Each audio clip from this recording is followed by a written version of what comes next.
Diqqat, tayyorlaning. Shunaqa bo'larmidi? Aha, Ajoyib. boshladik. Bo'ladimi? Motor. Ha, xuddi kinodagidek. Mayli, xo'sh. Men ismim Railov. Men Quyonman. Ko'rib turganingizdek.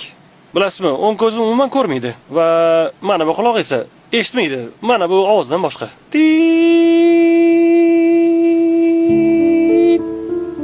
G'alati, shunaqa emasmi?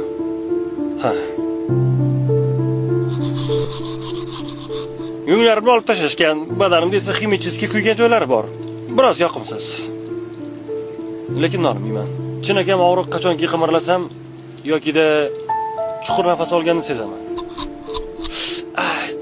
Mana hozirgidek. Men tajriba quyonchasiman. Men otam ham, onam ham, singlim ham, bolalarim ham, xullas, hammasi tajriba quyonchasi bo'lishgan. Ular hammasi o'lib ketishgan. Meni ham qismatim shu. Biz shu uchun dunyoga kelganmiz. Quyonlar uchun bu sharafli ish. Ha.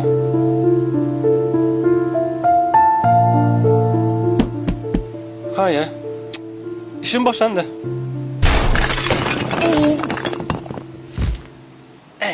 Juda ham qo'rqinchli, ha? Lekin men shunchaki ishimni qilyapman. Qo'y, Ralf.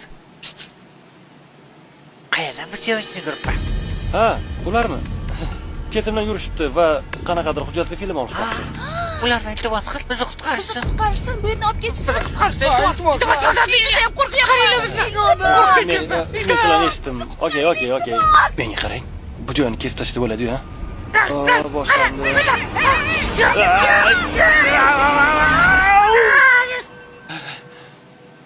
Nima demoqchi edim? Sizlarga murojaatim hayvonlarga... Bu yoqqa qarasangiz. Noto'g'ri turib olasiz. Ha, uzr. Men to'g'ri turdimmi? Ha, bo'ladi. Xullas, nima demoqchi edim? Sizlarga murojaatim hayvonlarga tajriba qilib ishlab chiqaradigan kosmetika, ko'zdagi suriladigan shampunlar, quyoshga qarshi kremlar, umuman barchasi vannangizda turgan hamma kremlar, kosmetikalar.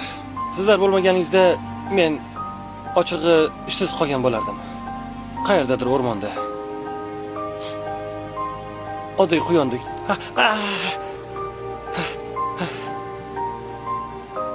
Hammasi zo'r. Sizning chiroyingiz uchun hayvonlar ozor chekishi yoki qurbon bo'lishini bilarmidingiz?